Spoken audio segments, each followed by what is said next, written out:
Let's podcast alongside Joe Giglio. I'm Joe Ovies, inside Eford Studios in downtown Raleigh. Thanks to Empire Properties. Thanks to Copiers Plus. Check them out online at copiers-plus.com. I'm assuming that with the ACC schedule release, Joe, you don't want to just update it in your app, in your calendar app. You don't want to just download a score app. You print it out every schedule, right? You've got it all placed around your house. Thanks to Copiers Plus. You could do that with the printer. Yeah. Absolutely. I got to keep track. That's right. Got to know what's going on. I got to know when those Cooper Flagg. I had about 5 different people on my timeline be like, there's only 5 9:00 Duke games. I thought there was going to be more because of all Cooper Flagg. Right. You didn't even know NC State was playing Kansas. I didn't. That's how far removed I am from this thing, man. I think that's awesome. They signed a home and home with them. Yeah. No, that's cool. It's funny. You know, in the summertime, you like to joke about how you're not in football mode. Where in the summer, I'm very much getting into football mode because, hey, man, ain't nothing else going on. So I can only say there's a lot to get into today in July. So, yeah, I'm looking forward to the start of the football season. But now we're in that weird time of the year where you're in the thick of the college football season. You've got the NFL news every day. Hurricanes played a game last night, which they won on the road in preseason. Told you not to mess with Rod. Right? If only I could bet. No, you could.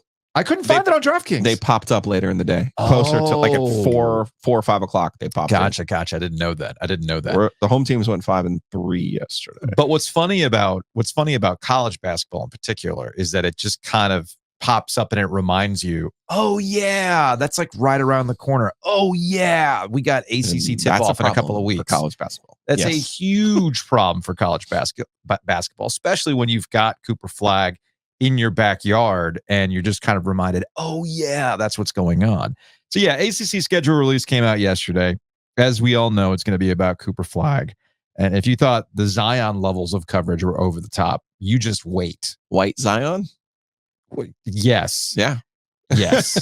Yes. Well, what's funny about Zion at Duke, I think people understood that Zion was going to be the real deal.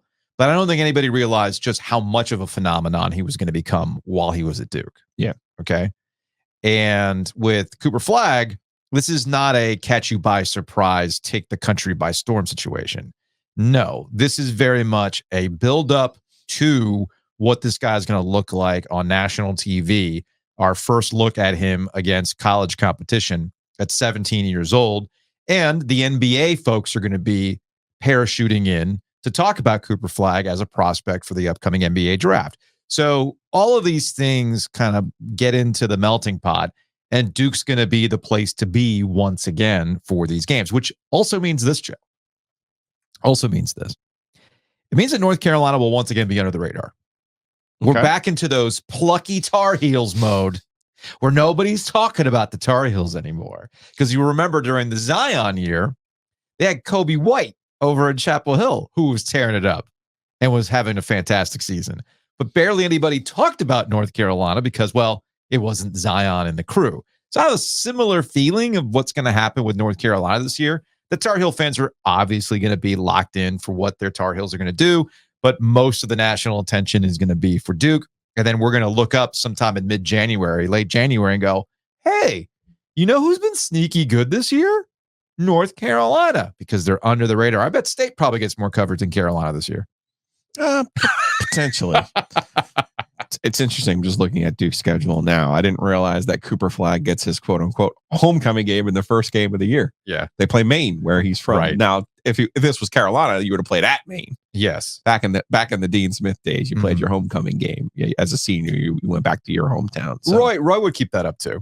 Roy would keep that up. It just became harder to do because you just didn't know how long you were going to have players for. True. But no, the real coming out party will be my wife's birthday. 11/12 is the Champions Classic, as it was for Zion Williamson. And you say people thought knew Zion would be a thing. No. I said I think there was they went to Canada, remember? Yes. And then they were like 360 dunking in a game. That's my point. But going into that summer, it was RJ Barrett. Barrett was the guy. Everyone was like, this is the number one recruit, blah, blah, blah, blah, blah, blah. And then all of a sudden, this basically chubby, likable guy shows up, and you're like, who? And then all of a sudden he's got a 48-inch vertical leap, and you're like, what the heck is this guy? Hey, look, round mound, a rebound on steroids or not on steroids. We saw this with DJ Burns last year through their March run with NC State. I know Bomani Jones likes to call it, everybody loves a chubby baller. That was Zion. He was a chubby baller with ups. Crazy athleticism. Could you not suck on a Capri Sun in the microphone? I had to finish. What I'm saying is, you're giving that out for free, Joe. Don't do that for free. I was going to say, I thought you told me there's something. Yes, that's what I'm saying. You're giving away sucking down a Capri Sun for free, Joe. This is all about monetization, man. You're saying keep that on OG fans? Yes. I will absolutely create an OG fans feed for the ASMR of Joe sucking down a Capri Sun. Come on, man. Anyway, Duke has an amazing schedule. You get the Kentucky game. That's the Champions Classic. It's actually down in Atlanta this year for some reason. The real national championship for Duke, right? And then they get they run it back like at Arizona, which is cool because remember Arizona was actually in Cameron last year, and then they go to Vegas to play Kansas. And it's still cool that Duke and Kansas are randomly playing though. They do it right. You got to give Duke credit for all these years for the way that they handle their basketball schedule. But Sonny, I was reading our guy Rod Baxley's, because in the content business, you got to hammer out toughest ACC basketball games for UNC, Duke, and State this season. You probably would have done the same thing at the News and Observer, right? Yeah. So he's just looking at those stretches without any context whatsoever, just our projections of what we think these teams are going to look like. Rod had put together what he thought were the toughest stretches of basketball for Duke, North Carolina, and NC State. And yeah, they make sense. It's typical ACC. Once you get to mid to late January, early February, around the time that Duke and North Carolina play, which I believe will be on February 1st at Cameron Indoor this season. That's the unofficial start to the college basketball season for a lot of people. Those are the toughest stretches. For the Super Bowl this year. Yeah. Which I find interesting. Used to be the first Wednesday after the Super Bowl. Yeah, that was usually the unofficial start to college basketball. But I think it's been like that for a couple of years now, if I remember correctly. But it's around that time, regardless. They play Wake State and Carolina right in a row. Right? Yeah. North Carolina's got a bunch of road games once you get into late January, early February. And then he had, NC State's toughest basketball stretch on ACC schedule. And I'm kind of disappointed in Rod because NC State's toughest stretch of basketball is the entire season. It's the entire season. I'm calling it right now. Okay. There's going to be a hangover at NC State. And this is not a knock on Kevin Keatts. This is not a knock on the players. This is not anything other than you're a hater. I'm not a hater. You are a Keatts hater. You're a certified Keatts hater. You are. It's okay. We all have our roles to play. I'm glad you're leaning in. Bring him in the studio. I'm glad you're leaning in. I feel like Keatts and I need to break some bread. There seems to be some misunderstanding. I got no beef with Keatts. I'm just saying I know how these things play out. Let me ask you a question. And NC State's going to have a hangover season where here's where my fear is. It's not a Kevin Keatts hater thing. Okay. It's understanding how this area works. I think there's a difference. Okay.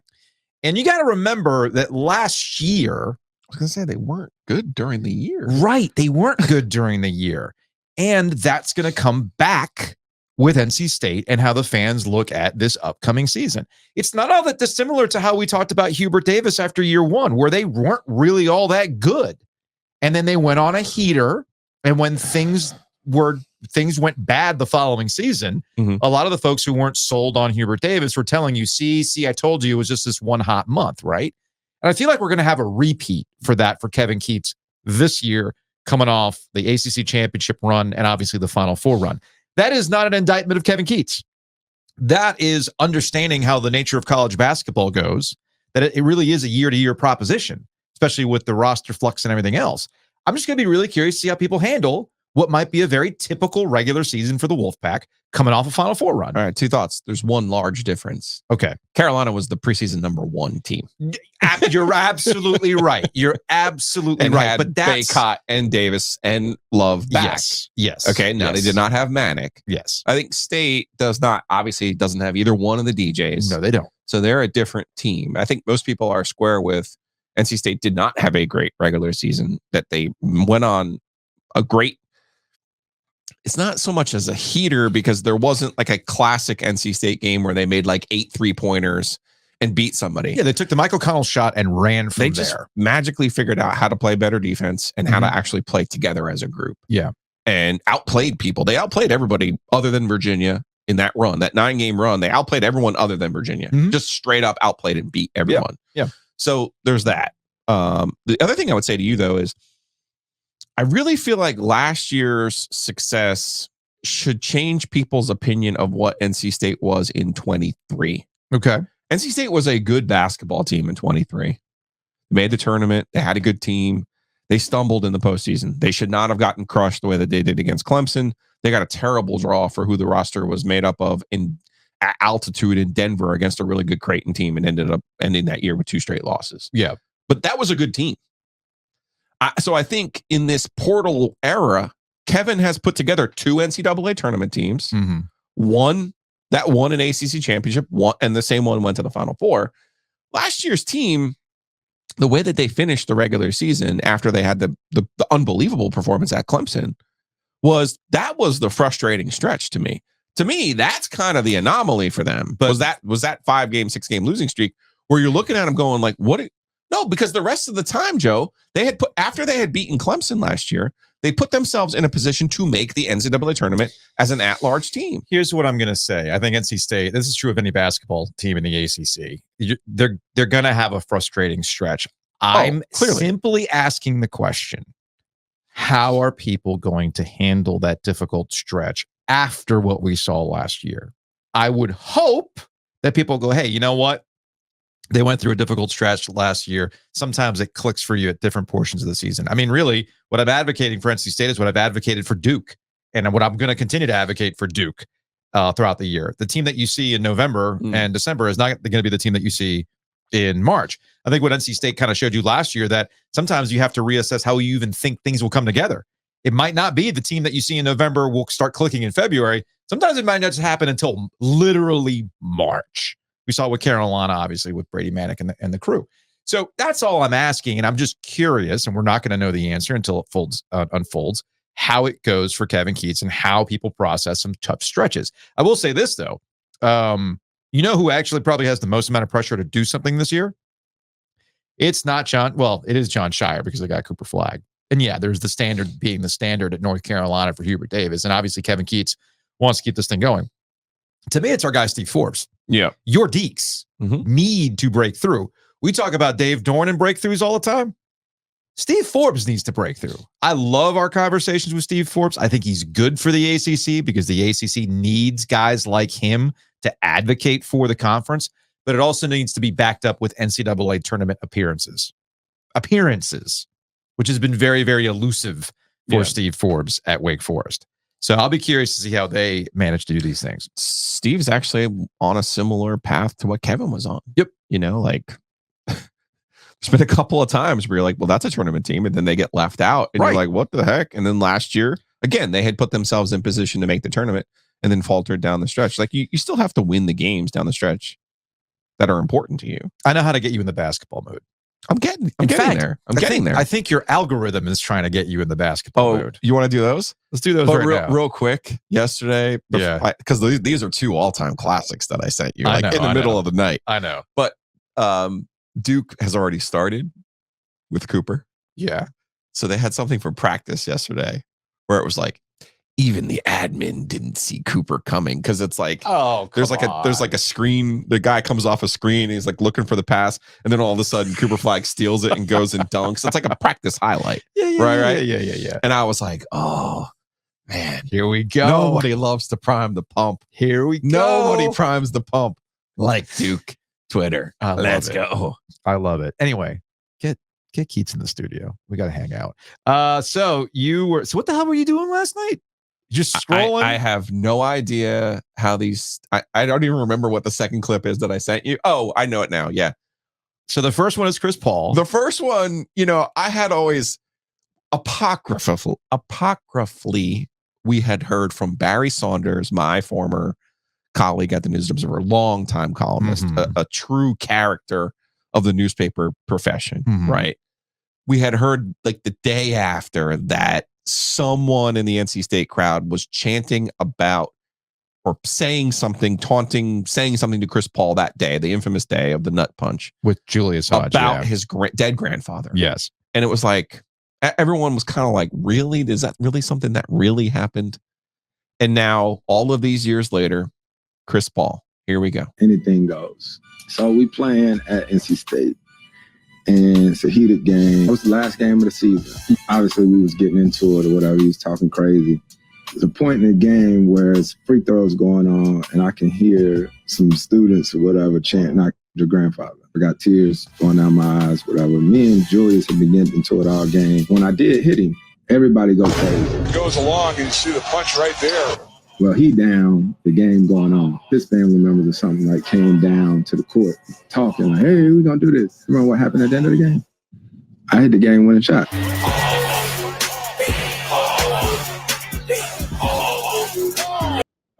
I will take this moment to remind you that he had two key shots in that game. He punches Jules in the nuts. Yeah. Doesn't even so much as, I don't even think he got a technical. No. Let alone ejected, which under obviously today's review rules he would have. But the referee in that game was Carl Hess. Yes. You cannot make this shit up. Of course not. You of course can't. not. Now, to our friends who are confused about what is NC State shit, that is NC State shit. Okay? Julius Hodge gets punched in the nuts. There's no technical foul. There's no recourse at all for what he did. After that shot to the nuts, he metaphorically hits everybody in the building in the nuts with the game-winning shot. Now, he was suspended the following game. He was famously... That's what I remember from that incident, is that people were mad. Like the folks at Duke were mad that Chris Paul was allowed to be behind the bench. Like they'll go because you look at it was up in DC at the it was up in ACC DC. tournament. He was up there in a gold suit behind the bench, and I remember like when the Grayson Allen stuff was happening, they were kind of like, well, wait a minute. When that happened with Chris Paul, he was allowed to sit behind the bench and all this other stuff. So all kind of interesting. And speaking of Duke, again, sometimes I wonder about your late night scrolls, man. Yeah. This is from JJ Redick with a classic trip to Maryland. Same game that there were signs talking about anally raping my sister. She was 12. That was the same game where at the end of the game, the entire arena, I'm at the free throw line, we're up 5. I've got basically like the game sealing free throws. The entire arena is chanting QJJ, right? QJJ. D360, turnover and 2 During warm-ups, I had noticed there was a group of students sitting front row, right at half court, and they had t-shirts with my picture on it. It said, when I grow up, I want to name my kid JJ Redick. So I went over before the game to get a closer look, and then they turned around and it said, "And beat him every day." I make the free throws and I go over them at the end of the game, and I'm like talking shit. I'm like, "I need a t-shirt. Give me a t-shirt like that." And coach he was furious. So there you go. That sounds like a very Maryland trip. So are you now properly in the basketball mood? I am. Okay, good. By the way, that's what podcasting should be. I live for all of this. Oh, yeah.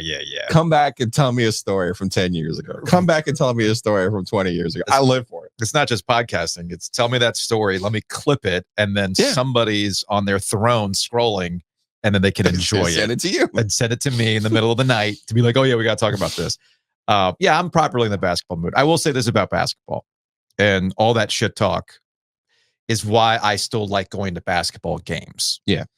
More so than going to football games. Now, when you're not sitting up. This was back when we had media seats that were on the floor. Yeah. And this is honestly why I still put up with the BS at Cameron Indoor Stadium, is because I can still get a true sense of the physicality of basketball and the amount of yapping that happens in basketball.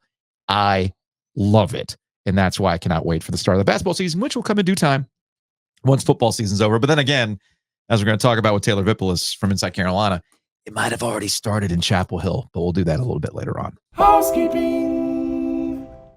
And it's brought to you by Enovana. Check them out online at enovana.com. Green cleaning solutions. If you have mess inside your mansion or trash in your cabana, get it clean with Enovana. We are at the can opener in Durham tomorrow, 2:00. Hopefully the weather's been terrible. I haven't looked at the weather app lately. What is tomorrow supposed to look like if we're doing a show outside? Because we're doing the show outside, right? Yeah. Yes? Oh, Are we covered? There's a 30% chance of rain, apparently. Kind of like my wedding day. We have a backup plan, but we would prefer to be outside. Yes, I would prefer to be outside as well. So come check us out. Go check out the Can Opener in Durham. It's a really cool spot. It's got food trucks. It's got a bar. It's a really, really cool location. And we're going to be there at 2:00 tomorrow afternoon for another OG Live. Speaking of OG things, we got OG fans. Go to ogtrianglemedia.com today to sign up for premium content. Dimitri Ravanos and I put out a new OG on Business discussing Adrian Wojnarowski after he dismantled his own Woj bomb, and a lot of speculations as to why he did it. We also have the OG Golf Classic, thanks to our friends at Rowback. Mm-hmm. And Joe, you put out there for folks who might not be able to make it to the OG Golf Classic. So we're going to have 2 different raffles this year. I finally figured this out. Mm-hmm. A raffle for people who won't be there, which is what you'll see right there. And then we'll have a raffle for people that will be there, that they'll get to choose which ones they want to raffle for. So if Are you proud of me? Like, I feel like this is like our 3rd or 4th bourbon raffle, and I'm finally figuring this out. Yeah, it's all good. So for those who are not watching on YouTube, and we've got what we got here. We got 6 bottles of bourbon. Okay. One's a Four Roses small batch select. We got an Eagle Rare. We have a Buffalo Trace. We've got a Weller Antique 107, which I have a feeling is the thing that people are going to be the most excited about. Okay. Right next to the Stag, which is another very good popular bourbon. And then one I have not seen before and I'm intrigued by. The Basil Hayden. Is that a Caribbean Reserve Rye? That was a gift from our friends. So I'm intrigued by that. One. I might put in some money for the raffle rye. on that one, for the rye. Just saying. It is a Caribbean Reserve Rye. Yes.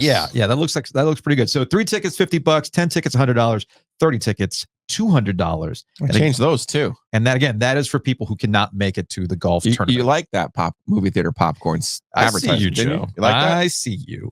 See you. Speaking of all ways to increase our revenue, BreakingT.com, by the way, BreakingT.com/OG. We did drop a new shirt a couple of weeks ago in homage to the Carolina Cougars. So go again, check that out. BreakingT.com. In homage to a team you've never heard of. Some people have heard of them. And regardless if you've heard of them or not, it's a cool looking t-shirt. Thank you very much. Big thanks to our friends at Two Roosters. Check them out online at tworoosters.com. They got rotating flavors every month. Sometimes they bring in their own kids chefs or fans who want to put together their own flavors. Always be on the lookout for that. And of course, be on the lookout for the secret, super secret, so secret that they get a QR code for it at their stores. Stop. Pint of the month. Only I'm allowed in the super secret pint of the month. No, no one else. Everybody else gets in. In fact, I'm pretty sure I can see the legal documents. I'll get our friends at Whitaker and Hamer to double check on that one.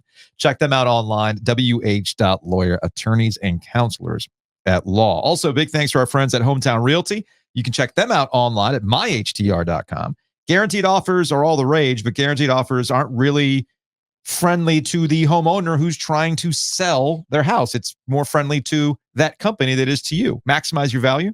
Go see our friends at Hometown Realty. Yeah, it's like trying to get you to buy 3 tickets when you can get 30.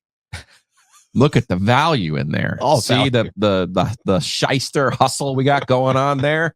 Don't fall for that. Go to Hometown Realty, myhtr.com. And of course, our friends over at Longleaf Swine. Check them out online, longleafswine.com. I believe that the Smash Burger is now on the menu all the time. It is. And they've changed. Every time you go now, you go in, you sit down, you do the QR code, you order on your phone, keep that tab open, do what you need to do, get some shorties. They don't count. Unfortunately, your okra is out of season. I know. But that was a great run. They still have the Frito pie. You can't get that off the menu, so that's a winner as well. But the Smash Burger on full time now. If you don't go on Sundays and get that breakfast burrito, I don't know what you're doing.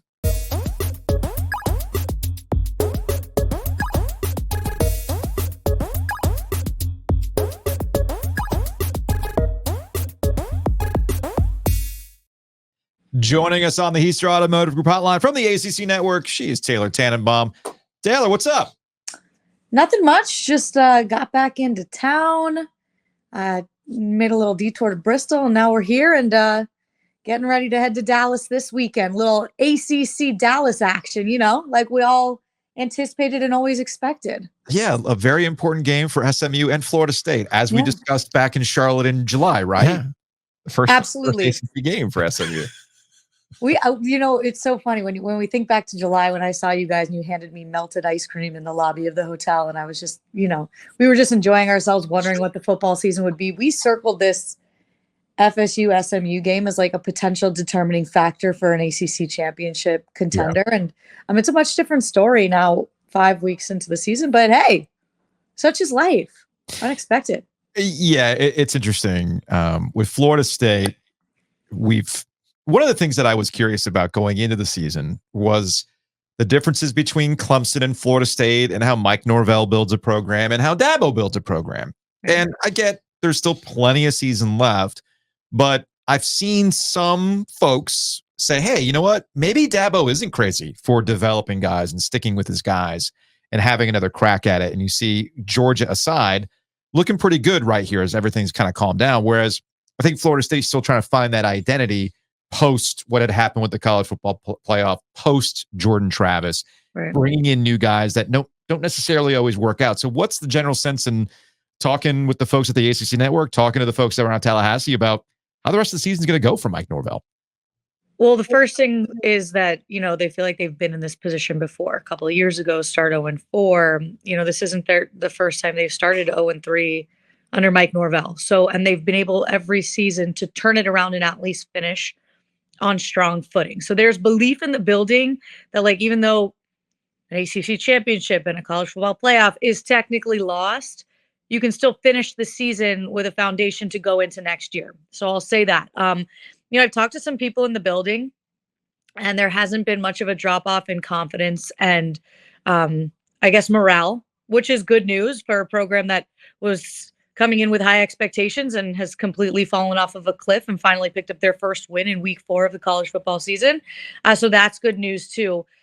I do think, though, I don't know who their leaders are. And I think that's the difference between Florida State and Clemson and that development thing. The word culture comes to mind. And Dabo's been there for so long that he truly has established a culture there. And a certain kid is going to come and that's not going to change. And I think a lot is made of Clemson and how they aren't adding transfers. I don't think we make it enough of a deal about the fact that people stay at Clemson. Like, the exit rate is very low. And that goes back to the culture that they've built there. Florida State's still trying to find that. You mentioned identity and culture, that kind of goes hand in hand. They had that with that group that Mike Norvell kind of inherited and lost a lot of that to the NFL with 10 draft picks and, graduation and all that last year. And maybe over the last couple of years, because they've wanted to win so badly quickly, they've relied heavily upon transfers as well. And that high school aspect is still coming along. It's going to take a little bit more time, and you hope that that's the case, that it's still going to progress. But the biggest difference I think you see is culture. Like, it's there at Florida State, certainly much better than it was several years ago, but it's obviously not consistent enough yet. And you're seeing that show up this year because a lot of your leadership left, so they're trying to find that in some young guys. They did bring in some transfers who I just don't think have established themselves as leaders. So until those young guys grow up, and they have to keep them in the program now, it's going to take some time to find that consistency, in my opinion. The mistake I made with Florida State was I thought they would be motivated by being snubbed last year. They don't have enough players back from that team to be motivated for that to carry over. That's the mistake that I made with them. But what's unfortunate about that is that the young guys didn't take from what their older guys missed out on. Yeah.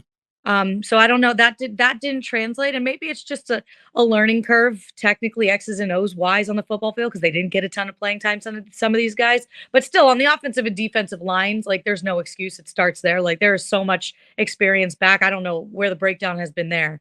But I agree with you. I thought there'd be a little bit more fire, more juice, and it just hasn't been there for whatever reason.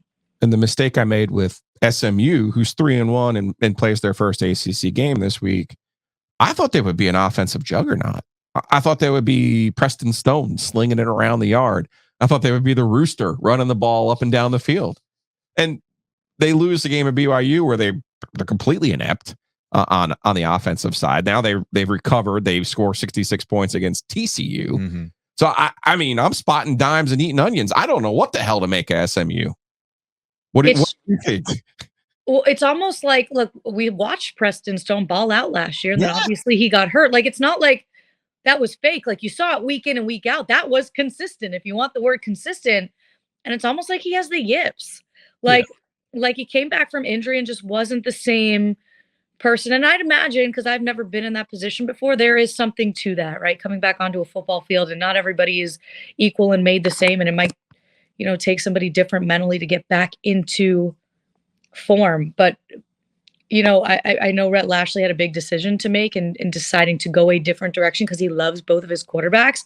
And I do think they look better with Kevin Jennings. Like, there was some life at least, but you wonder how this goes moving forward, just as to what the offense looks like. And there has been precedent set, like when teams go from group of 5 to power 5, like it all starts up front with that offensive line. And they did spend a lot of their time and money and assets in order to build the trenches coming to this level. But I wonder if that plays a role too, because you've seen, like, you saw UCF and you saw a couple of other teams, while they were great at the group of 5 level, struggle in year 1 coming to power 5 for that reason. So there might be some of that aspect too. But I've been shocked too offensively, because Rhett Lashley's no fluke. Like, he's a great play caller and so dynamic offensively, just hasn't translated. So maybe as they get more comfortable with Kevin Jennings, it starts to take form. So I'm curious, going back to Clemson, and we can throw Miami into this conversation too. Yeah. Florida State not in college football playoff contention. I think we all recognize that. So the ACC turns its weary eyes to both the Tigers and the Hurricanes. I feel like we're doing this, and this could just be the kid who watched a bunch of football games at the Orange Bowl, and I hear my dad talking about how Miami's back, and all of his old coworkers at IBM talking about how Miami's back, and I'm just sitting here going, like, guys, they haven't been back since Butch Davis. Like, what are we talking about?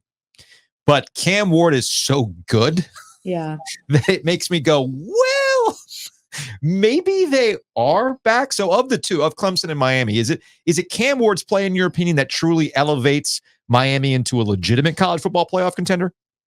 Absolutely.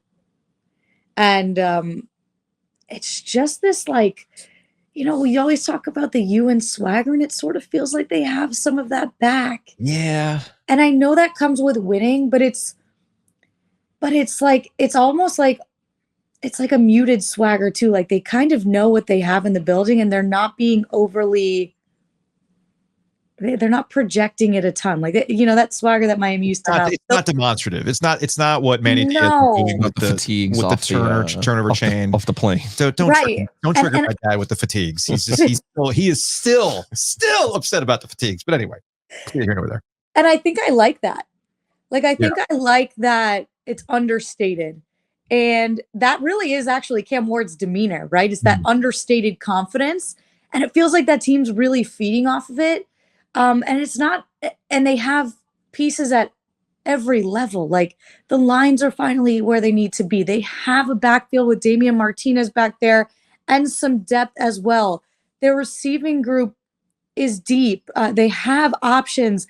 Defensively, I know they lost a ton in the secondary, question marks, but they've looked good. And I know they'll be a little bit more tested with competition, but it's the way that they've gone about their business that gives me faith, and how it doesn't matter who their competition has been. They've started well and they've finished strong. Like, that's been an issue. And as long as they don't step on their own toes, like, I don't know who's going to come out there and beat them. I really don't. And that's thank God. Just kneel the ball. Just kneel the damn ball. Please, situational football. 101. Please. I am curious about, I think so many people. I was impressed this week what they did to South Florida. I mean, that in the Florida thing, whatever. I know everyone was excited. It was down at the Swamp. Again, you saw the swag, the whole thing. But that was a tricky little team that they played, and they were down in that game, and the way that they responded and really kind of put them away, that was impressive. Right. I agree. I think, and we'll close on this, I do feel, though, that people forgot about Clemson, or they got the confirmation they were looking for about Dabo and Clemson after the Georgia game. You're doing this again, though. I am. Doing this again. They're Carolina basketball. Just be okay with it. I feel like there's actually, if things are clicking, if Cade understands what he needs to do, and as the season goes on, I'm actually becoming a little bit more bullish on Clemson, because Taylor, here's the thing. We get wrapped up in our own little fiefdom, our own little silos, right? And we're acting as though the college football playoff field is just filled with these juggernaut teams. There's one. Now, different this year. You think it's different this year? Yeah. Texas, Georgia. You're throwing Texas in there? No, I still think it's Georgia. Texas, Georgia, Ohio State are all good. But Ohio State, with Ryan Day. It's a playoff, though, now. It's I not get that. like you're counting on Ryan Day in the playoffs, is what you're telling me. I'm just saying. Okay. No, they've been good in the playoffs. They haven't closed it out. No. But okay. I mean, they're going to get it. What I'm saying is they're going to get in. In years past, you've had talented teams. Last year, I'm not. The year Ohio State, after Urban Meyer won it, he had the best team in the country. They weren't in the playoffs. I'm just saying this would be the most Dabo thing ever to stick it to the haters. That's all I'm saying. I'll take your money then. If you want, I'll give you whatever odds you want. I'm not gonna apologize for falling back in love with Clemson. That's fine. I'm just saying. You're just making a mistake, though. That's all. I'm with you though, because you know what? In this day and age, we do not provide a ton of grace. We do not. No, we do not. At all. And we're all guilty of it, right? Yeah. Cade Klubnik was great in high school. He came in as a heralded recruit. People forget last year was the first time as a starter. They had a new offensive coordinator. Garrett Riley's still very young too. Like, it's not like he's been around forever and knows exactly who he is. And you come in with such high expectations. Like, I just try and tell people, because you'll see it on the national media all the time, bashing Clemson. Last year was their first time not winning double digits since 2009. Mm-hmm. There is not a coach in the country outside of Nick Saban or Kirby Smart that wouldn't sign up for that record for the last decade and a half. It's literally asinine that people think Clemson has like completely fallen off. To me, that's crazy. And the way they started the season last year and finished should tell you everything you need to know about going back to how we started, the culture and the foundation that Dabo Swinney has built. So I will consistently give Clemson the benefit of the doubt, kind of like you, because one, they always figure it out. And two, they've shown over the course of his tenure there at Clemson, a level of consistency that very few other teams have. They might be back in the trust tree, Joe. Just saying. Well, they're ACC good. That's the mistake. Fair enough. And you know what? That's okay. Yeah. A lot of teams would take that. Yeah, NC State would absolutely take There's that. a lot of teams that would take being ACC good. Yes. The problem for Clemson is they were a national championship. They were elevated. They right. were. They had a different level, and I think you could both agree they're not on that level. No. And I'm not sure Cade Klubnik will ever get there. And these receivers certainly have looked significantly better, and they've done a much better job with these young guys. You could get them back to that level, but the quarterback position's been different. And look, they had these like crazy generational talents back to back. It is hard to consistently. Would I love it for Dabo and Clemson to be running hot again, to the point where Paul Feinbaum was spending more time talking about Clemson on the SEC network than ACC PM was on the ACC network? So mad. They were so mad about this. Would I love that? Yes, I would. But they're still good. No, they're good. Yeah, Okay. no, I agree. And also, not to leave off this list before you let me go. We keep doing this. You can't count out Louisville. We're gonna find out this weekend against Notre Dame. Yeah. But I know, they're just over there in sleepy Midwest, just doing their little thing over there. Did you notice that? I love a conspiracy theory, and things you can't really advance on the ACC network and the unbelievable job that you do. Yeah. But did you notice that Clemson had a week off before they play State? And did you notice that they have a week off before they play Louisville too? I didn't recognize that until I did not notice until you pointed that out. I was like, oh, okay. Those are the two, and also the two hardest games on their schedule are in their building. Is that John Swafford again? Weird. No, it's not. Swafford, he's making all these calls. Taylor Tannenbaum, ACC Network. We appreciate the time as always, Taylor. We will catch up with. I think we'll see you in Charlotte for ACC tip-off in a few weeks. We'll see you then. It's basketball season, baby. Oh, let's go. Don't wear the white pants, and I won't bring chocolate ice cream. Deal. Bye, Taylor.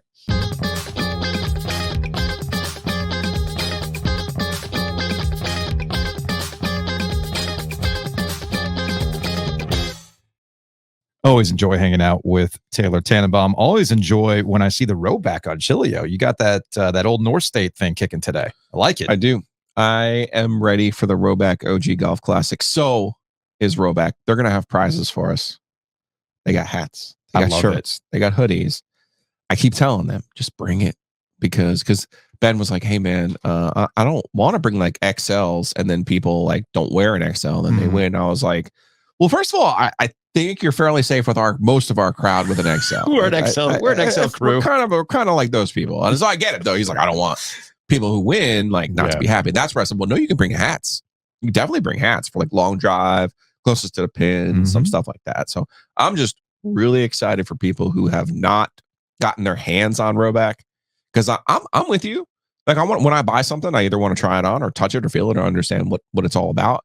Once you do that though, there's no going back. There's no going back. There's only Rhoback. Let's take a hockey break. Brought to you by Happy and Hill. We briefly. I think I just gave them a new tagline. What's that? There's no going back. There's only Rhoback. Ooh, I like that. Might be time for another jingle. Ooh, they've been asking for a jingle. I told them that they were in the lightning round. I mean, they did get their own. They do get their own reference in the lightning round. Yeah. But yeah, maybe we do have that as a jingle. Might be time to talk to Bud. I don't know. We'll see. Speaking of jingles, we're supposed to see Jonathan Rand on Thursday. I'll believe when I see it. I believe when I see it. Big thanks to Happy and Hale. Check them out. Use the app. The app is clutch. Order what you want. It'll be ready for you. Pick it up and go. I'm not saying that the Happy and Hale locations aren't a good vibe. They are a great vibe. Nice, clean looks. Good place to have a meeting. But if you're on the go, it makes it super, super simple. And as busy as people are, you're looking to eat right and not just get some crappy fast food. Well, Happy and Hale makes it really, really simple for you. And if you want a fast food kind of like hit that flavor profile that you like, that burger bowl absolutely hits the spot. So big thanks to Happy and Hale. Also, big thanks to Nature's Relief. Check them out online at naturesreliefhempstore.com. RELEAF hempstore.com. I got to drop by because I was talking to Leanne earlier and she said, did you hear that thunder last night? I go, no. She's like, how did you not hear that thunder last night? I was like, because I took a 15 milligram CBDN and CBD sleep gummy and I slept like a rock. That might be why. She's like, oh, okay. Gotcha. So check them out. naturesreliefhempstore.com.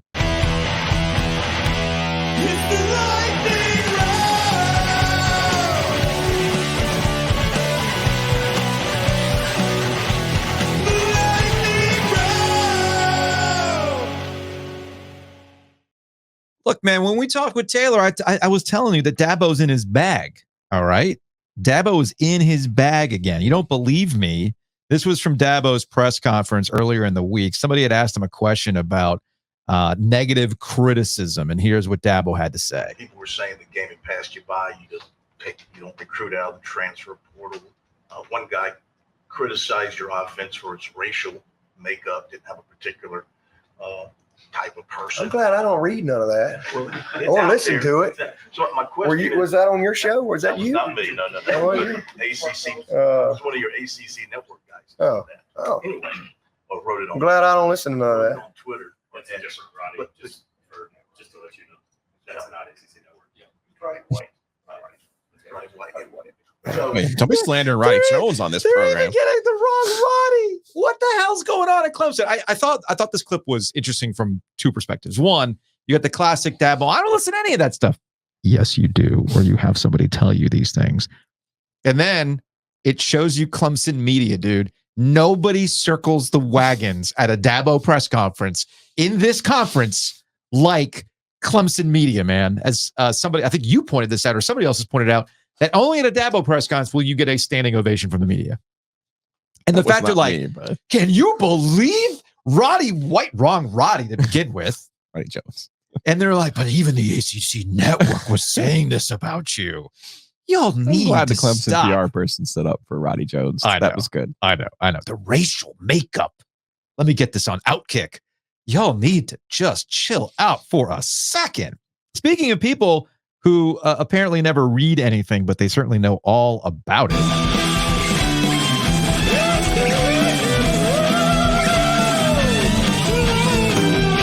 The lightning round. Aaron Rodgers is back in his bag, Joe. He was on with Pat McAfee yesterday, and we're already getting drama in the Jets and in the locker room. All thanks to our guy, Aaron Rodgers. He was asked about the culture in the Jets locker room. And Rodgers decided to take a dig at Hassan Redick and The Athletic, who earlier this offseason talked about how the Jets locker room is, quote, in disarray. So McAfee asked him about this, and Rodgers says in response, I would say the culture is about the opposite of what that article said. I didn't read the article, but just reading that headline there, it sounds like it was written by Hassan Reddick's agent, former agent, I guess, possibly, in a way to try to disparage our great organization. Now, you'll remember that they've got this big thing with Hassan Redick and a contract dispute and everything else. Redick does remain in this standoff with the Jets, requesting a trade as he continues to hold out for a contract. So, we don't want negative headlines. We don't want to draw attention. We don't want snitches. I was going to say that was last year, right? That was last year. Yeah. Aaron's back to snitching, man. Hey, He's man. back to snitching. Apparently he's back on the perks, too. So, have you not seen the videos of Percocet? No. Aaron Rodgers? No. The post game from a couple of years ago when he was still Green Bay, where they played the Bears, and he basically said, yeah. Oh, I remember I went that. in at halftime, and They gave me the good stuff. After this Thursday night game, people were like comparing the two videos where he was like, yeah. Percocet Aaron Rodgers. It's a real thing, apparently. Do we want to do a show on Percocet? No. Probably not. I'll be asleep. That's true. You would be asleep. You would be asleep. It's a lightning round.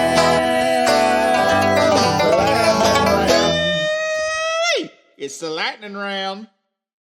You know, the Panthers are having an amazing week. Mm-hmm. The Panthers won a football game. The vibes are immaculate this week. 0-3 Bengals coming to town. And David Tepper, your guy who always loves to insert himself into the conversations, about to drop a new heater, Joe, from Joe Bruno out in Charlotte TV. Live Nation, Bank of America Stadium execs, Major Vi Lyles, and Charlotte Center City partners are holding a press conference Thursday morning to make a special 2025 concert announcement. In addition to the announcement, they will highlight the impact of major concerts on Charlotte. As I pointed out on Threads, without David Tepper, would the city of Charlotte even know that music exists? Without him, would we know the joys that live instrumentation brings to you? No, we wouldn't. I learned a valuable lesson yesterday, by the way. The differences between Twitter and Threads. I make that same joke on Twitter. People get the joke because people are extremely online. Right. I'm reminded every so often on Meta products, whether it's Threads or Instagram, that it's filled with a bunch of normies, people that don't live. What do you mean? Charlotte had music before. For instance, incredible shit take, but go on, I guess. Yeah. It was a joke. It was a joke. Let's see. Well, actually, Jen points out that he didn't get Taylor Swift, was a very, very good point. Brad, is he paying your rent? Live Nation is a monopoly. Some people got it. So there was plenty of music before him, and there's also a decent football team too. Yeah, I know it was a joke, but on Twitter that would have slayed. On Threads, not so much. Like, for instance, there was a guy that I decided to engage with on Instagram in relation to the Panthers, and I said Xavier Leggett because that's how he wants it pronounced. Yeah, he's like, I watched him at South Carolina. It's Leggett. You don't know anything. I'm like, tell it to the broadcasters then. Tell it to Leggett himself, who said that's how it's pronounced. Yeah.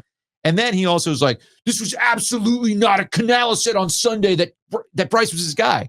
Have you not paid attention since? So again, he's like, I think the quote was, maybe you should get out of this podcasting thing because of your shit takes. And I'm like, maybe you should stop being a normie on a meta product. Just saying. Just a thought there. We've got a lot to get to. It's a lightning round. We actually do have there's so many good ones. There's a lot to get to, Joe. This happened overnight. Quarterback Matthew Sluka? I don't know how you pronounce his last name. Apologies. Maybe I need that guy from the Meta product to tell me how to pronounce his last name. He's going to exit UNLV. He says representation's not upheld. This is from the ESPN story. Sluka announced his decision on social media late Tuesday night and added that he will utilize his redshirt year. I committed to UNLV based on certain representations that were made to me, which were not upheld after I enrolled. Despite discussions, it became clear these commitments would not be fulfilled in the future. I wish my teammates the best of luck this season and hope for the continued success of the program. Obviously, this ties into the new redshirt rules. You can play 4 games. You can redshirt and go on. We talked about MJ Morris a lot this week and how things have changed in terms of roster dynamics. And you might think you've got a guy the rest of the season and the decisions can be made. And it looks like this all comes down to NIL. I was promised X amount of money. I guess the UNLV coach said, yeah, no, we honored our commitments, but I guess there was a reassessment of his own value based on the season went on, and he's deciding to go somewhere else. Welcome to the new world. When do you think these schools will realize that their best path forward is to put these players on contract and make them employees? We'll get there eventually. When? We will get there eventually. I don't know when, but we will get there eventually. But maybe, NC State, like NC State shit, Trailblazers sometimes. MJ Moore situation might have been a trailblazing moment for NC State in college football. Yeah, and State this week themselves have some players leaving the team. They did. It's a new norm, man. Like four games, people are going to make evaluations. Like Red Hibbler was like, "Hey, I'm not playing. I'm not playing that much, so I'd rather do what Jordan Houston even did last year. Hey, I don't see a path forward for me, so I'd rather not play the rest of the year. Do something else and go play somewhere else next year. I don't blame players for making that choice in that particular situation. The UNLV quarterback, though, I mean, I don't know what else you want. You're playing really well. Again, you have a chance to make the playoff this year as UNLV, as all the best group of 5 teams do. You already have these 2 really good wins on your resume. In these situations, I think sometimes the players just simply get bad advice. Yeah. I think it comes down to that. I think they just get bad advice. Topic, stack it up. Giglio, throw back it up. Well, I know what we'll do. A lightning round. Back to conference realignment. If you watch normal television, you eventually get to a point where your favorite show just runs out of ideas and they keep kind of trotting out the same concept, but with diminishing results. And I feel like that's the case with conference realignment and what's happening with the Pac-12. Now, the whole point of the Pac-12 is who has the best access to the college football playoff. That's driving everything. And this week, it's been a pretty wild week as to who's in and who's out of the Pac-12. Who's suing who? And from the Washington Post, the latest is that the Pac-12 has filed a suit against the Mountain West as realignment battle escalates. Again, directly from the Washington Post. At the crux of the lawsuit, filed in the Northern District of California, is $55 million. The Mountain West believes the Pac-12 owes it that amount after poaching 5 schools in recent weeks: Boise State, San Diego State, Colorado State, and Fresno State. They were admitted earlier this month. And Utah State agreed to join on Monday. In the league's scheduling agreement from 2024, which both sides signed off on, it stipulated the Pac-12 would have to pay withdrawal fees for swiping schools from the Mountain West. The penalties would start at $10 million and incrementally rise depending on the number of schools that defect. The Pac-12, though, contends the fees were unlawful and unenforceable, and now they're asking a judge to intervene. So, as I've been seeing on social media about welcoming these schools to the new Pac-12, I thought SMU Day, Cal and Stanford Day this summer, and seeing all the NC State and North Carolina welcoming SMU to the ACC was absurd. Nothing could prepare me for Oregon State and Washington State welcoming Utah State to the Pac-12. And I just thought, you know what? I don't have to binge watch this show anymore. I'm just, with conference realignment, I think I finally hit my point of, you know what? This show sucks now. I think I'll be moving on.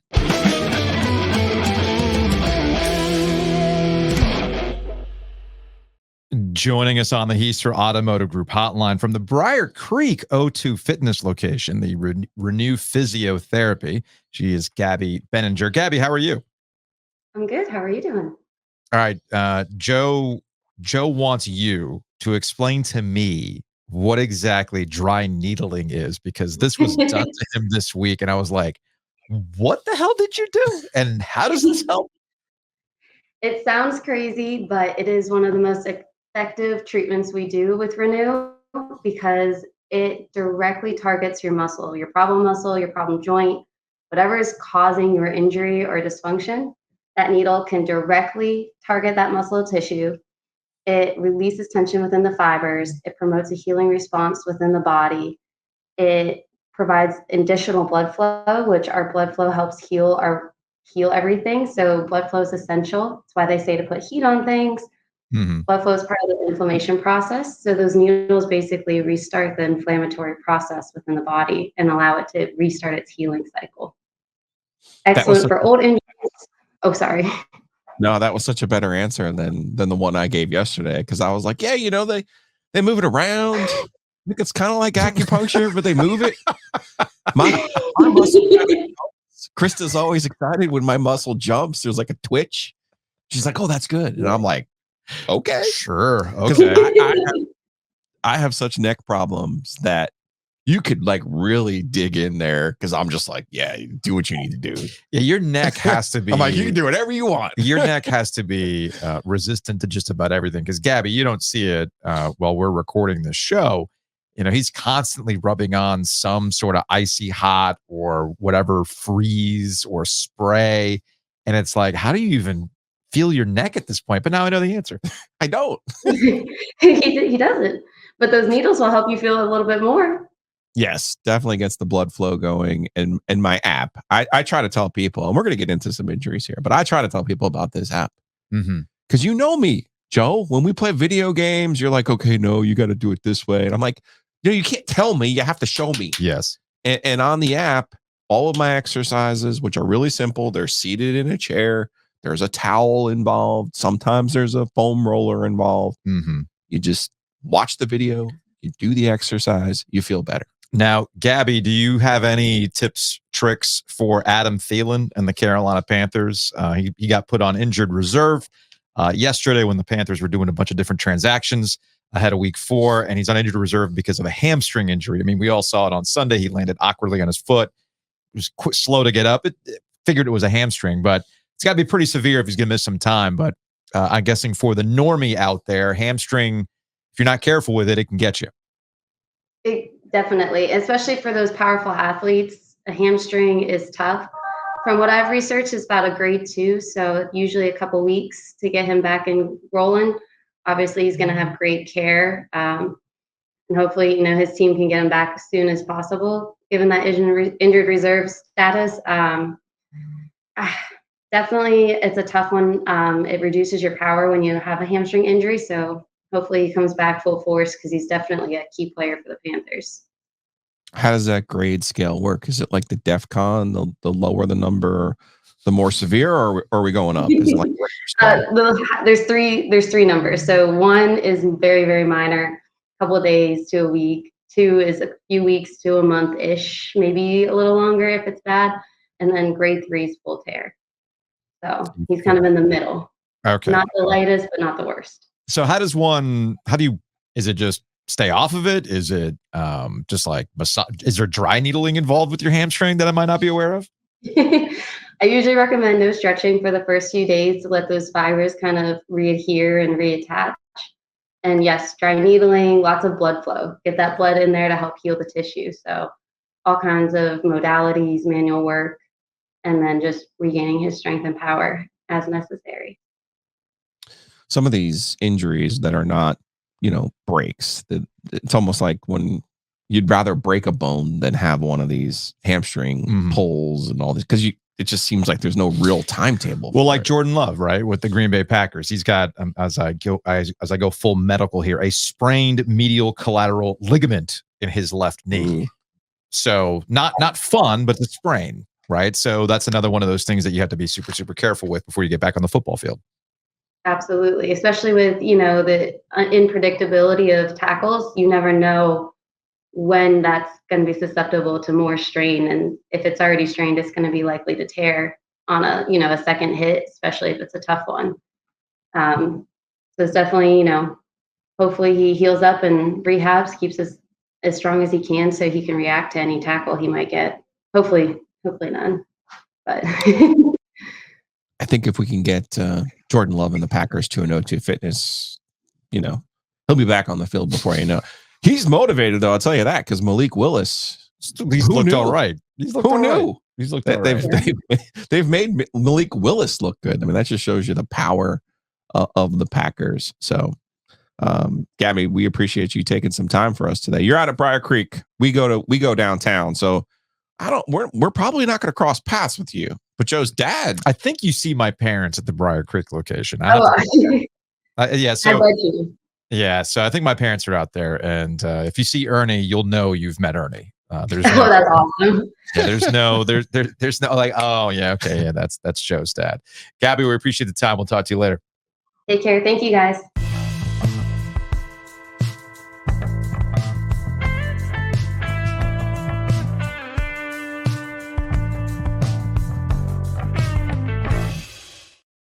Again, big thanks to O2 Fitness. As we explained with Renew Physiotherapy, it is more than a gym. O2 Fitness, so much more than a gym.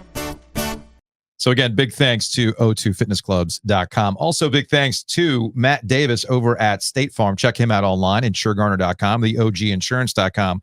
With all the states that are now in the Pac-12, I feel like State Farm with Matt Davis should be representing the new Pac-12, not necessarily the Big 12. But then again, I don't know who's in whatever conference. You could tell me that Utah State is playing Central Florida in a Pac-12 matchup, and I would believe you at this point because I can't keep track. It's too hard, but It's I way do too know hard. we got Central Florida and Colorado this That week. we do. And your brother needs to be there with either an OG or Matt Davis hat. Yes. Now, one thing about home field apparel, homefieldapparel.com, it doesn't matter what conference you're in. If you love your school, they got something for you. So head on over to homefieldapparel.com, use that promo code OG24. That way you can save 15% off your order.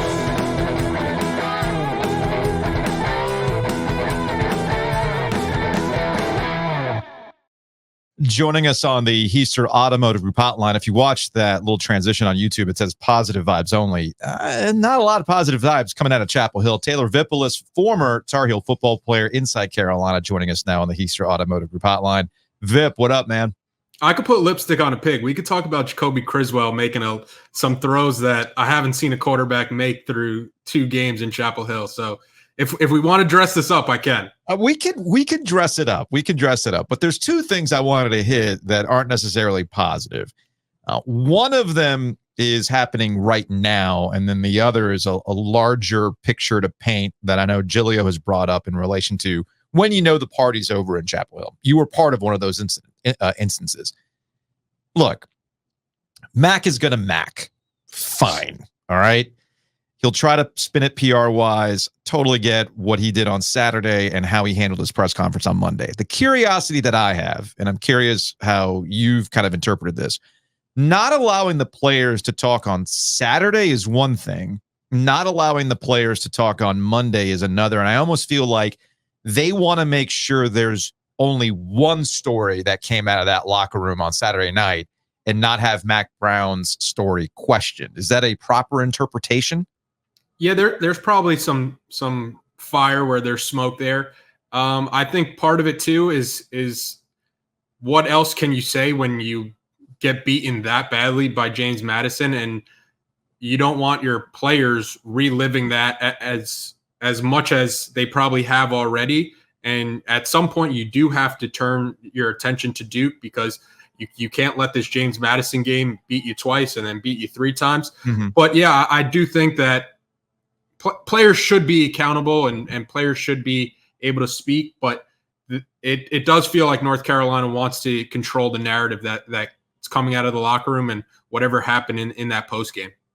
Okay. All right. That also gets us to, just the general sense of what's going on in Chapel Hill. Joe, you've got your moments in Tar Heel coach history that you knew it was a wrap. And one of them that you like to bring up was 2014 ECU. Well, no, that was actually like the 14 loss when you give up 70 to ECU. That was like Larry Fedora figuring out, oh shit, I do something one way, but we're trying to beat ECU at their own game, and they're that much better at it than we are. Mm-hmm. The real Larry ending was 18. Was the game in 18 in Greenville? Oh yeah. That was the one where they only gave up 41 in that one, but again got outclassed by an inferior ECU team trying to beat them at their own game. I mean, you got the Furman loss for our guy Carl Torbush. You got Bunning. The USF one, Bunning, is the one that I knew would be analogous to this situation because USF's just like James Madison's a good team. That USF team was, top 25, a good team, up and kind of coming team. It was a noon game. It was a sleepy Keenan. Yeah. And, I think you saw that all again on Saturday, just with 70 points. That's where you get the ECU. The ECU. And Vip, you were there in 14 for that ECU game. And I know you kind of referenced it on Inside Carolina, but I'm just kind of curious to kind of go back to that time and what was going through your head and what happened with the team after that. Yeah, it was probably the most embarrassing day in the people in that locker room's football careers, where you're on the road, hostile environment, in-state rival, and the crowd is just chanting, "We want 50," they get 50 points. They're chanting, "We want 60," they get 60 points. "We want 70," they get 70 points. And it was a moment for, I think, the coaching staff where they looked around and they were like, hey, something we're doing is not translating to what the players are doing. And with the players in the locker room, it was kind of like, we need a new defensive coordinator. We need somebody that could kind of come in and command the locker room from a defensive standpoint, because offense was really never a problem with Coach Fedora teams until the last 2 years when the quarterback room was just a mess. So when we brought in Coach Chizik was kind of that voice for us and why we were able to rebound so strongly in 2015. Mm-hmm. The problem with this Mack Brown team is that they've tried that. They've tried replacing the defensive coordinator. They're on their third straight defensive coordinator. You're watching a James Madison team in that first half score touchdowns on 5 straight possessions, where anybody worth a damn from James Madison is currently playing football in Indiana right now with their new coach, and he takes their entire program. Mm-hmm. So this North Carolina team, I think the biggest difference in this situation is it's year 6 under a head coach, and you just got ran out of the building by a team in James Madison who built their program in 4 months in comparison to Chapel Hill, where they've been building something for 6 years. And I really care about this program, and I don't want to be the one who's like taking a victory lap.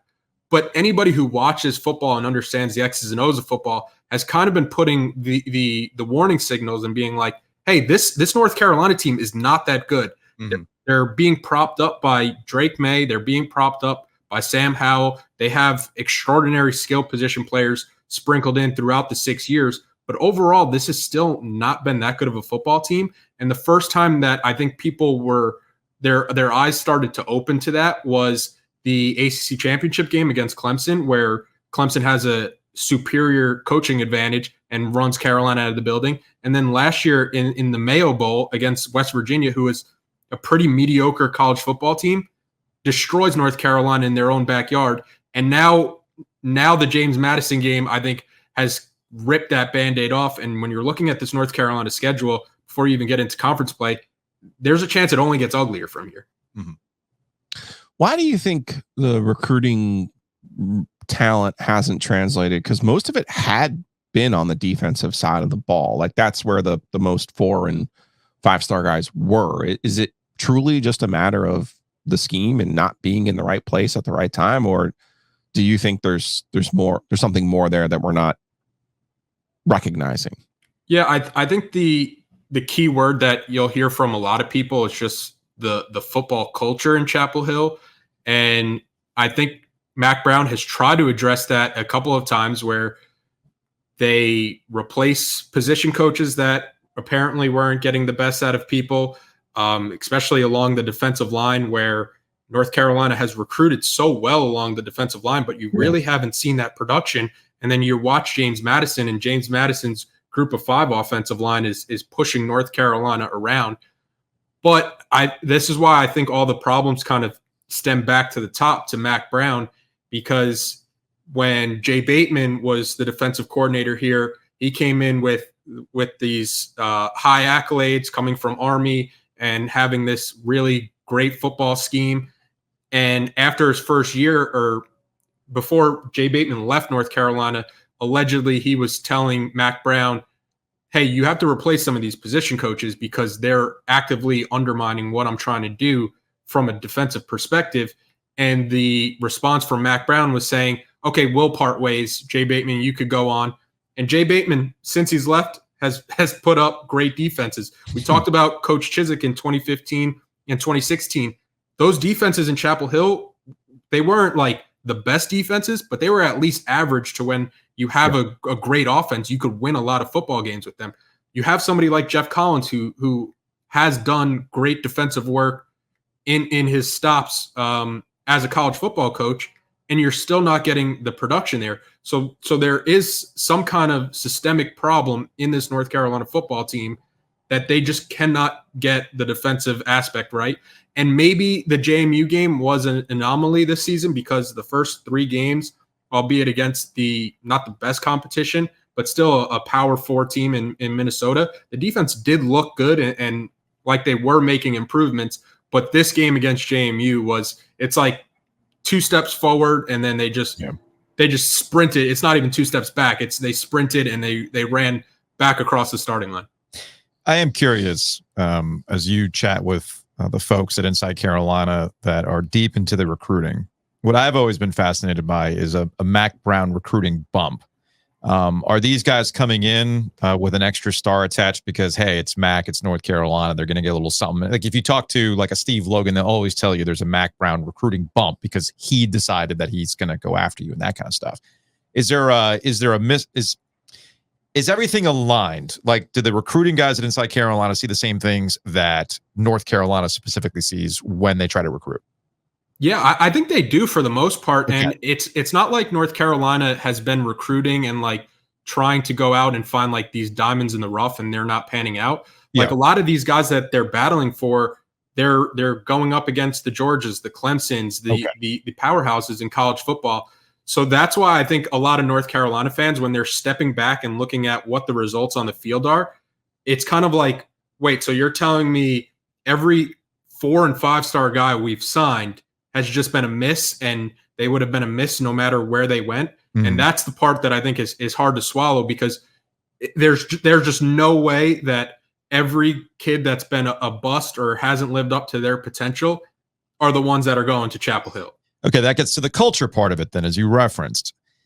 I mean, man, look, I've been around here for a long time, and there's always been a discussion about culture. But then I see things like Bryce Johnson getting on Twitter and watching that JMU game and basically saying, man, trash. Marquise Williams comes in and is like, hey, hold up.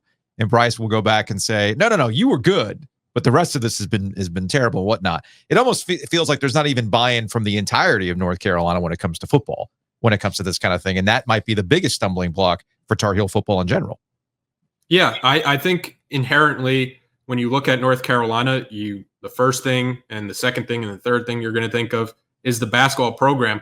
And I think that has been one of the problems, where so much of the attention is on the basketball side of things.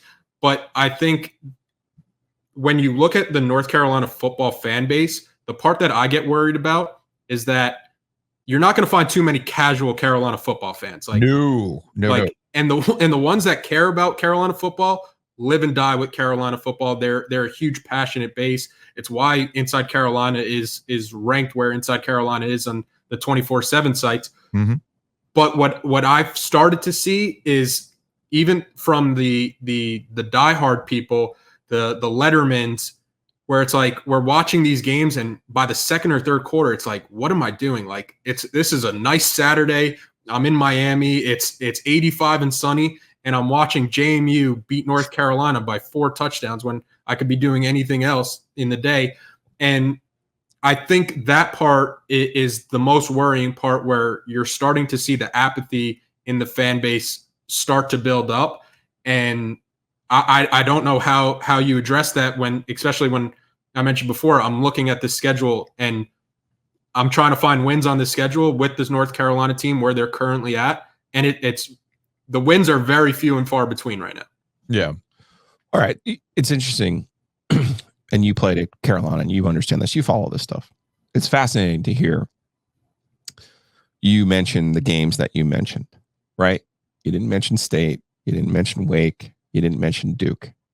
You talked about a couple of bowl games where guys sat out, right? You talked about a Clemson game that, fair enough, was for the ACC championship. But to me, that speaks to the Carolina mindset in football, because this is not like, you take NC State, for example, and a lot of the NC State fan base is, okay, well, you went 8-4, you went 9-3, but what'd you do against Carolina, right? Carolina, and I remember Butch Davis, when he was hired, said there's no reason, and John Blake said the same thing. There's no reason that Carolina can't be great at football. Like Ohio State does it, Oklahoma does it, Texas does it. They're great at both sports. So I've always interpreted Carolina's mindset as post-bunting, as we can be nationally relevant, top 25, top 15, top 10, whatever in football as a mindset. But something is obviously preventing Carolina from getting to that spot. What do you think it is, Vip, that prevents Carolina from realizing that dream, if you will? Because as much as we can bag on NC State, and you're free to, and they haven't won a national ACC championship since 1979, Carolina hasn't won it since 1980. Like, these two schools You're the same. are the same, but one has like designs. Yes. Carolina legitimately has designs of worrying about bowl games and some of these other things, whereas the other is kind of like, State has a little bit more of a provincial view, is what I'm getting at. So, what do you see as like preventing Carolina football from being nationally relevant?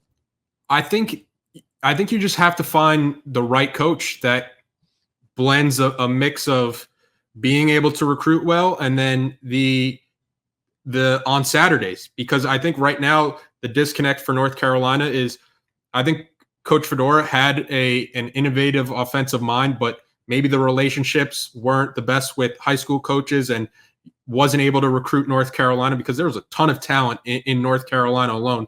Like, if you're recruiting, you don't really have to leave the state of North Carolina too much, but he had to start going out of the state. And we talked about the quarterback position. The quarterback position the last couple of years was a disaster where he just didn't have any viable options.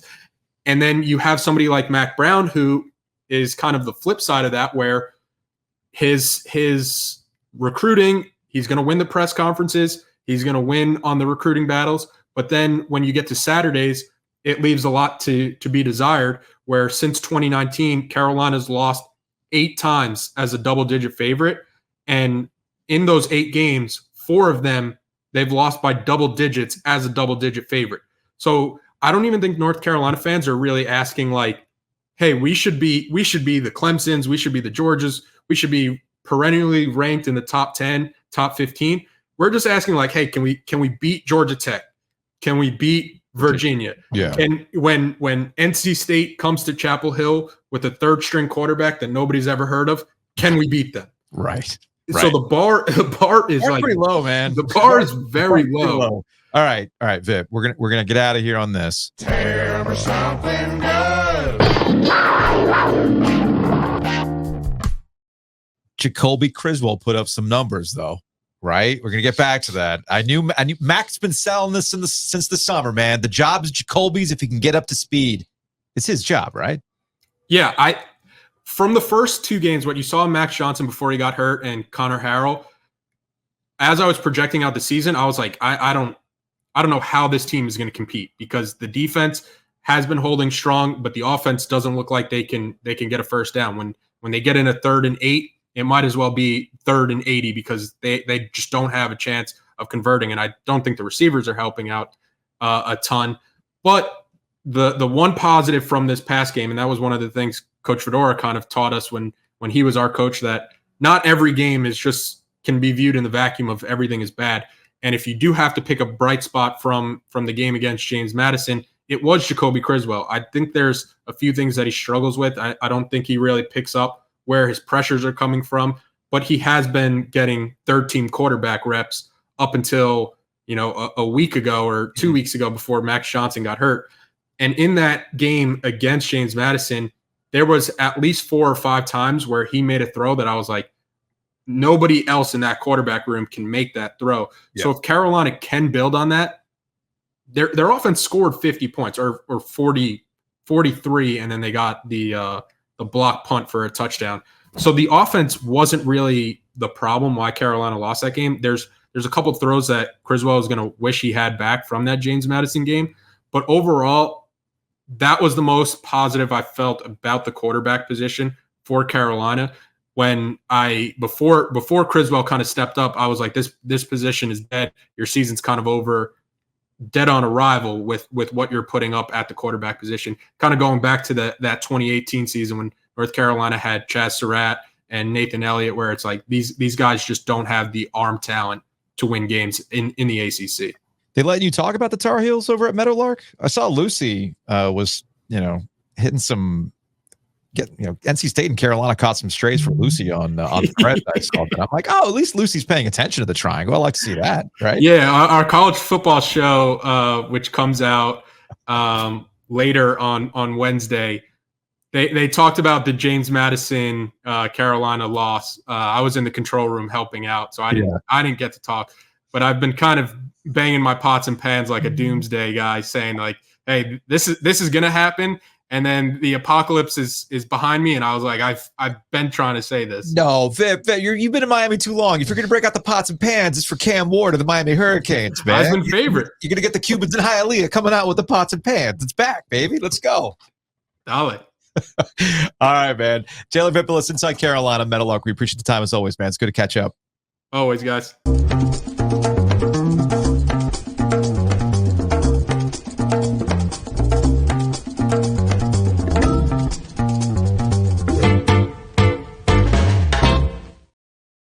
Have we seen updated odds on North Carolina at any point for football? Like what is the Duke Carolina game right now? It's 2.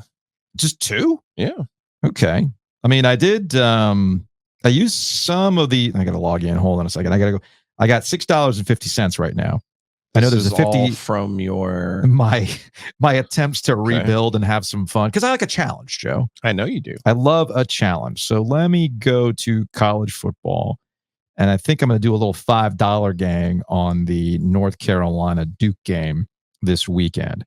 I just need to scroll and find it on the app here in a second. Well, you know what? I'm just going to have to go ahead and look this thing up because I'm scrolling, but it's not finding anything. So we got Duke football 2.5. Give me the Duke football. Here it is. I'm going to put together a quick single game parlay. Let's see what they have offered for me. They got North Carolina money line over 27.5 for team total points. North Carolina over 3.5 for total touchdowns. I also have a Marion Hampton anytime touchdown score, JJ Jones anytime touchdown score, and Jacoby Criswell anytime touchdown score plus 1,100. You know what I'm going to do? Don't do that.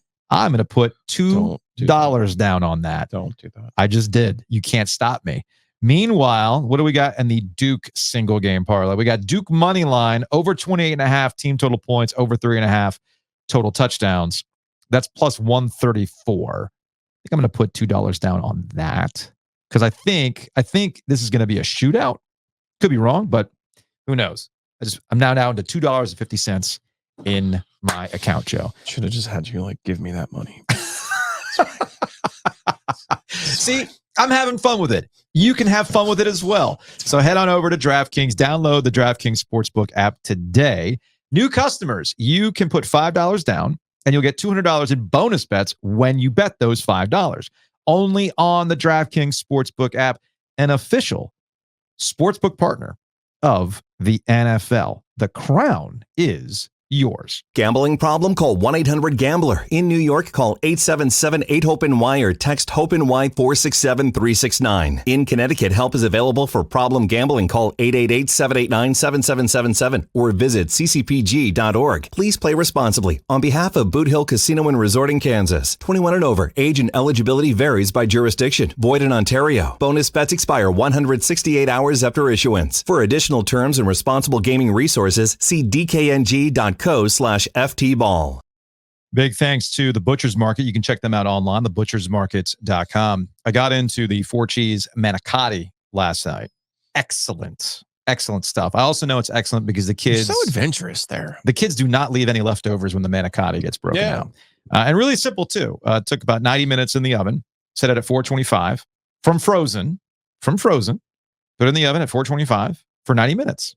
And in 90 minutes, you get wonderful manicotti from the Butcher's Market. Those are the kind of prepared meals you can get.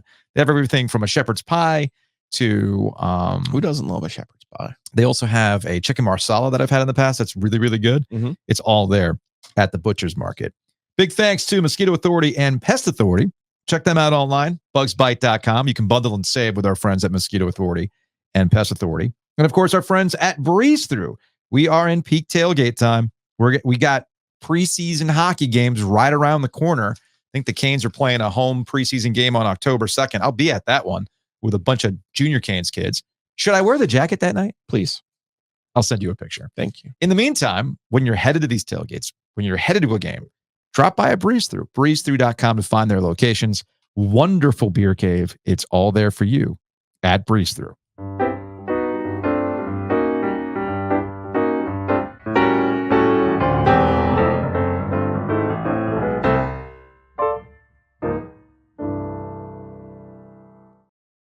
All right, Joe, let's get out of here on some Hey Joe, but I don't want to. I don't need your Civil War. I think we need to take a break from a lot of the like, what do you want NC State to be? Okay. What do you want from North Carolina? You know, like that kind of stuff, right? And our friend Daniel decided to send me an AI generated new theme song using the Suno app. Yeah, and I guess he shared this with me, so I couldn't figure it out. I guess he essentially took the blurb on the podcast, you know, nearly 50 years of combined experience in the industry, et cetera. And he put together an indie folk version of this, and I'm curious to hear it. Nearly 50 years of combined experience in the me. I'm out. No, that sounds like the most twee, like disgustingly twee indie folk that I would hear at a coffee shop that is all white. You know those coffee shops, right? Like stark white, no warmth to it, very clean looks, like that kind of stuff. Takes itself a little too seriously. Talking about the interior, or talking about the people the in interior, the coffee shop? And maybe both. And you walk in there, like, what are you? And they have like a $30 pour over. Like that's what I would hear. That's what I would hear. And I'm like, I'm out. Is that a real thing? That is a real thing. $30 pour over. Oh, they get really expensive, dude. Really? Oh yeah, dude. They do. They get really expensive. They get really expensive. But that's what that sounded like to me. I'd walk in. I'm cramping. All right. Oh no. Let me see what else I have here. He sent me another one. This is apparently called 90s. Let me see what we got here from the 90s. Let me hit play real quick. Nearly 50 years of combined experience in the media industry. Joe, Ovies and Joe Giglio, bringing insiders and recently burned outsiders' perspective on North Carolina sports.